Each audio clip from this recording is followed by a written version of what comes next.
a hard-fought victory, and there's no doubt about it. I know it sounds cliche-ish, but it's not, because everybody's playing for the same thing. They're playing to get better, they're playing to win, they're playing to improve, and all year long, and certainly preparing for the game, there's no question in my mind. I mean, if you're going to have the best league in the country, like we have, and it's been that way the entire year, then certain teams should get a little bit of an exclusion from the bubble.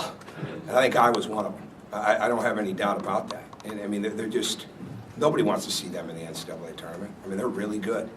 And for us to defend them the way that we did tonight and to hold them to 14 points in the first half says a lot about our defense, says a lot about our resolve. It's been a long week. And anytime you have a Tuesday type Saturday situation and then losing the way that we did and coming back and having to grind and get ready to play against another really good team, it's never easy. But getting to this point is not easy. And getting to this year wasn't easy. But that's why these guys continue to improve. They have great resolve. And again, it's not going to be a beautiful, picture-perfect game. It's too good a league. The other teams are too good. But to defend the way that we did, to get 52 deflections, tremendous. And to be one of only 6 teams that has ever gotten to 25 regular season wins in Indiana history is big, really big. And I just thought the way that we did it was a tremendous testament to the way these guys work. And to open up March with a win like that against a very good team is excellent. And Cody had a phenomenal week. Cody just continues to get, or phenomenal night, I should say. Great week leading up to tonight, but continues to get better and better, continues to get a lot of attention on the court, and earns everything that he gets. I mean, he earned every one of those free throws. And just continued to play at a very high level. And we had to work through fouls. We had to work through lack of confidence maybe once in a while from our offense not being where it needed to be in the first half. But the sign of a mature team is that it never, ever wavered on the defensive end. And that's the story of the game for us. First question.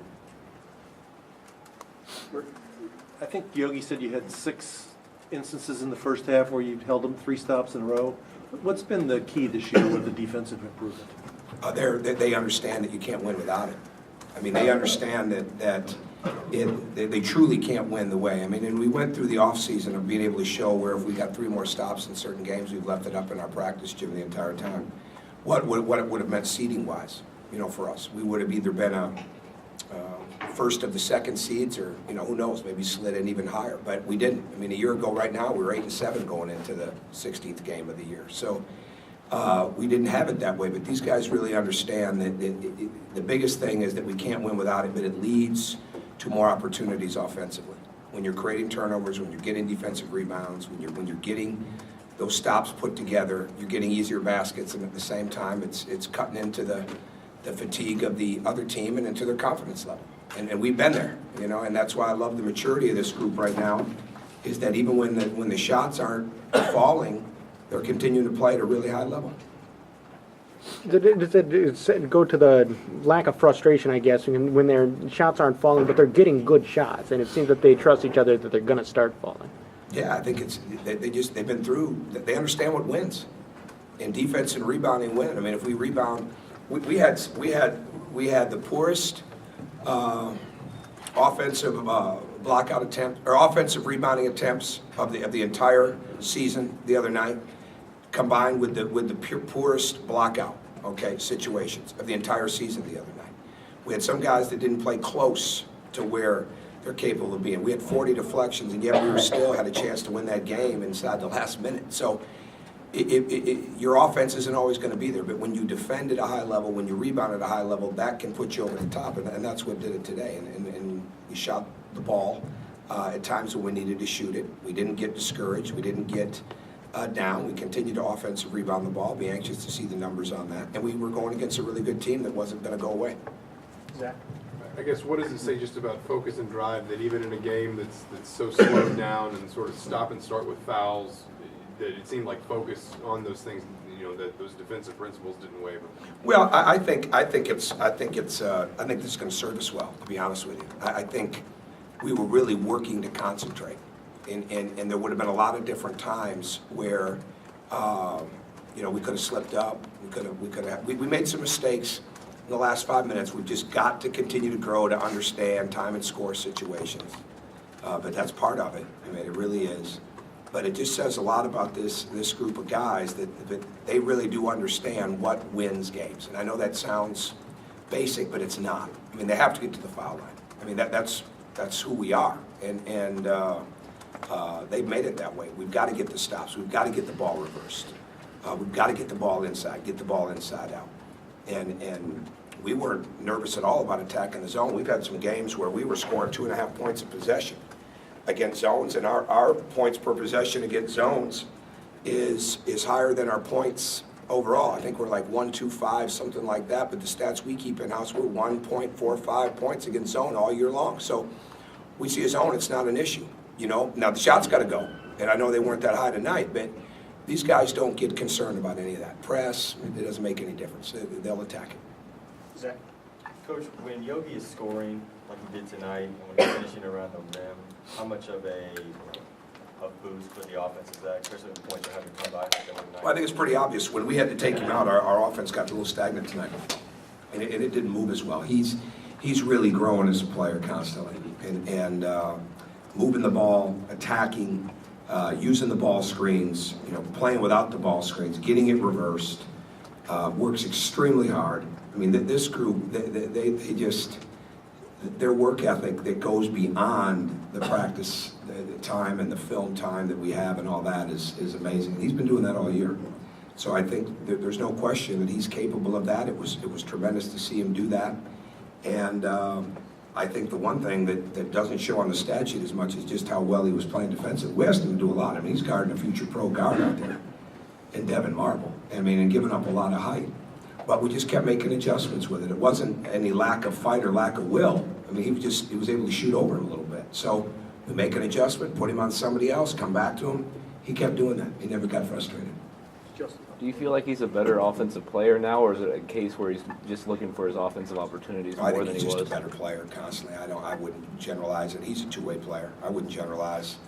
I mean, he was pretty well coached coming in here, and he made a lot of shots in high school. So the speed of the game is always going to be different, but he gets better when he continually stays locked in to pushing the ball, and there's a different level. I mean, Yogi pushing it sometimes might be a speed break for a lot of guards, but there's a whole different level when Yogi's really on a speed break, and you saw some of that tonight.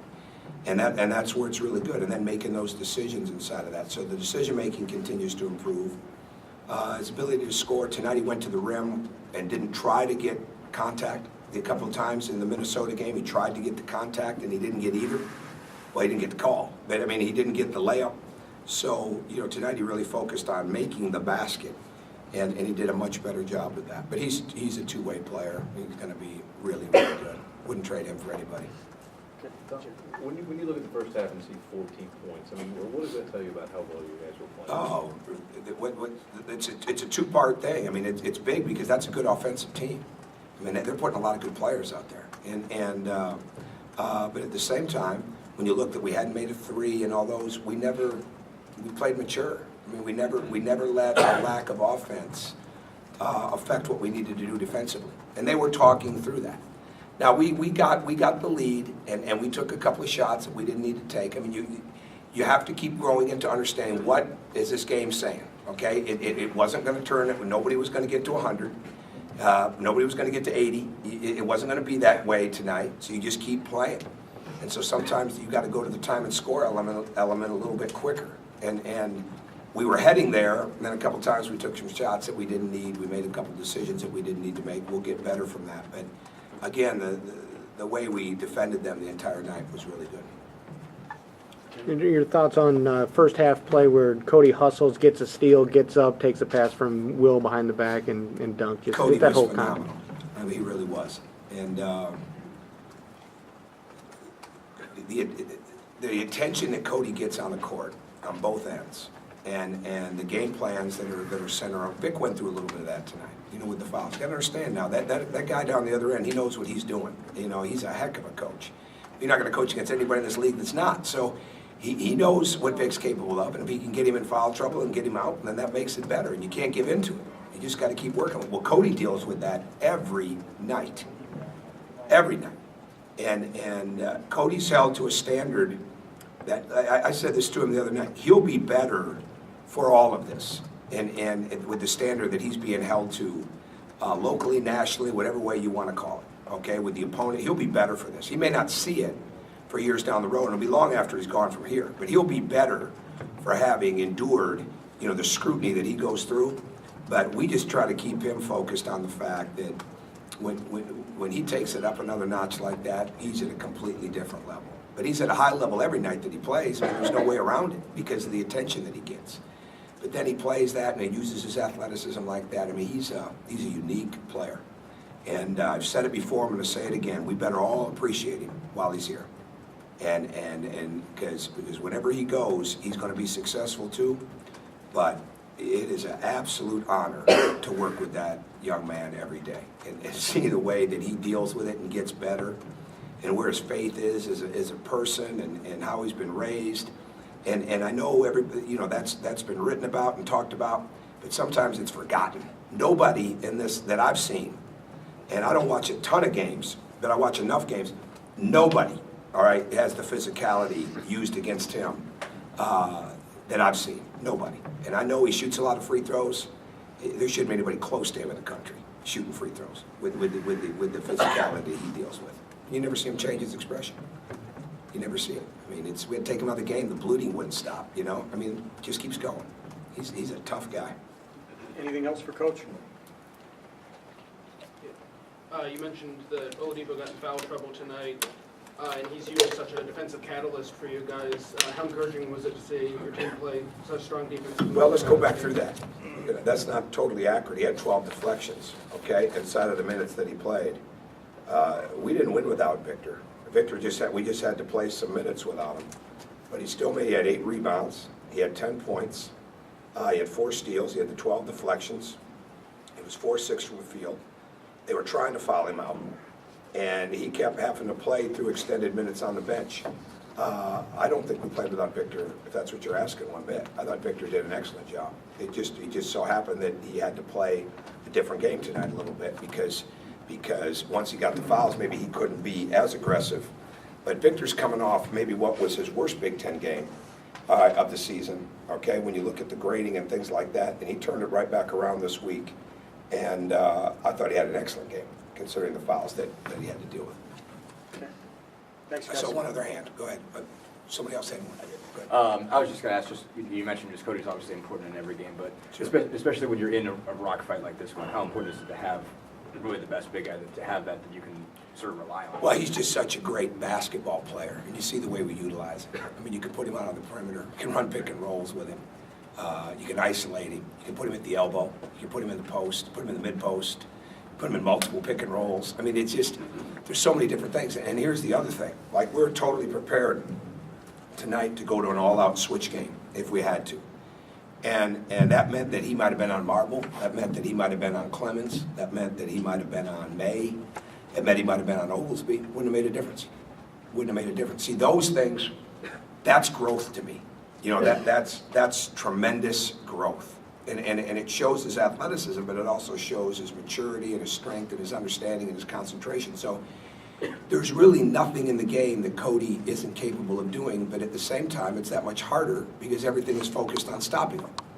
And I think for him to play the way that he does just says so much. It really does. Is that what you're asking? Yeah, I mean, that was a lot of it, but I guess the bigger point was when you're not getting anything outside the paint, basically, and when nobody's getting outside the paint, you guys aren't there, they aren't. When you've got the But big that little guy- bit, that was by design. Hey, they Right. couldn't, we're going to them. I mean, Right. we knew the free throw thing was going to work itself out. It was 3 for 6, and then what did he end up? 8 of 13. So, no, I mean, we're going to them. It just sometimes just depends on the game. But, I mean, the ball needs to touch his hands. It really does. It needs to touch Watford's hands. It needs to touch Oladipo's hands. We want it to touch all's hands. And when it continues to get reversed like that, great things happen. But when Cody touches it in a position in that front court where everybody's got to now play him. You know, you got to go guard him at the three-point line, you've got to guard him in the pick and roll, you've got to guard him in the post with two people, you know, for the most part, whatever it is. And for him to be able to deal with that, possession after possession after possession, says a lot about him. But then it also means, you know what? They know we're throwing it to him. We know we're throwing it to him. It's still going in there, you know. And I think that's where he's so strong. All right. Thanks. Thanks a lot.